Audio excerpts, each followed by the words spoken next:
Dunia Maliga Africa malere, Dunia Maliga Africa enchaînée. Les Bassa ont plusieurs termes pour dire la parole. There are many terms in our language which means talking. Quand on dit de quelqu'un enquéré, on veut dire que il caquette comme une poule. Il y a le terme niaï qui signifie exprimer de la colère. Et quelqu'un dont on dit Anyaïba, c'est quelqu'un qui parle avec colère, c'est un colérique. He's in anger, he's talking with anger.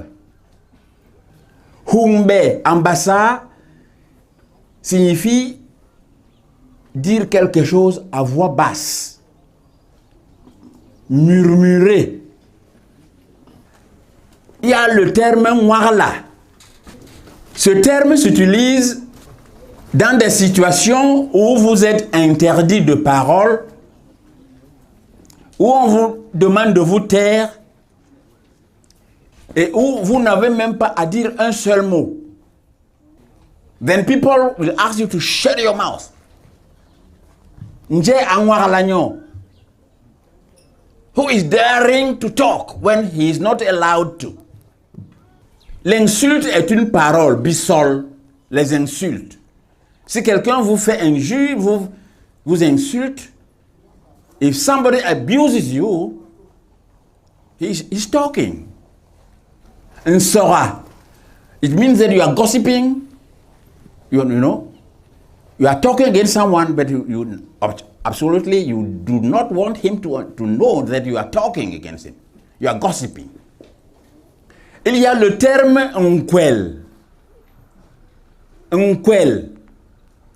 C'est aussi une situation de parole. Mais il y a une dimension intime. L'autre grade de la parole, c'est le ndombol. Là, ce n'est plus une simple parole. On entre dans le sacré. Et c'est le propre de nos patriarches, parce que c'est eux qui entrent dans cette sphère réservée.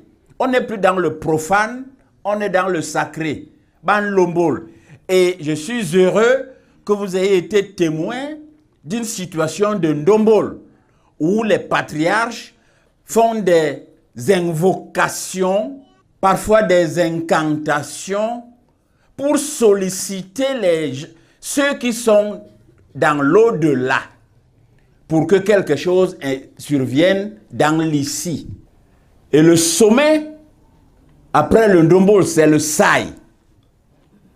Là encore, c'est un autre grade de la parole. Ils n'ont pas seulement invoqué les ancêtres, mais ils profèrent, ils énoncent des bénédictions au nom de ces ancêtres-là, parce qu'ils les ont invoqués.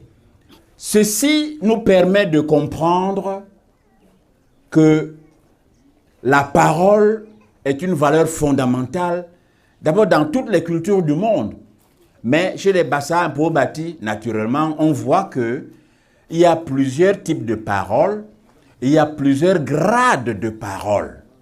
On va du profane au sacré. Et je parle sous le contrôle de son excellence.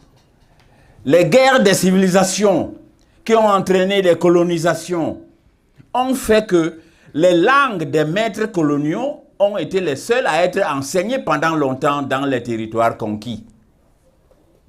Parce que c'était des outils de siphonnage des esprits. Comme les Occidentaux nous ont vaincus par les armes, ils ont entériné leur victoire par la victoire linguistique et culturelle. Et c'est la bataille aujourd'hui pour les peuples africains de se restaurer. C'est l'une des dimensions du FIBE. Il faut que nous fassions cette révolution intellectuelle et culturelle, utiliser les langues des autres comme outils, sans nous laisser emprisonner dans les structures culturelles de la langue. Mbok, yoni le sourd le hop, c'est le mbok qui est le sommet, le terminus de la parole. Et cela se manifeste par deux choses que je vous ai signalées, Ndombol et Sai. La parole reposait sur Nobambombo parce que la confiance, l'espoir de la population reposait sur nos patriarches. C'est à eux que le destin a été confié parce qu'ils ont la sacralité d'un certain nombre de choses. Bamako, Valérie, Sondé, Valérie.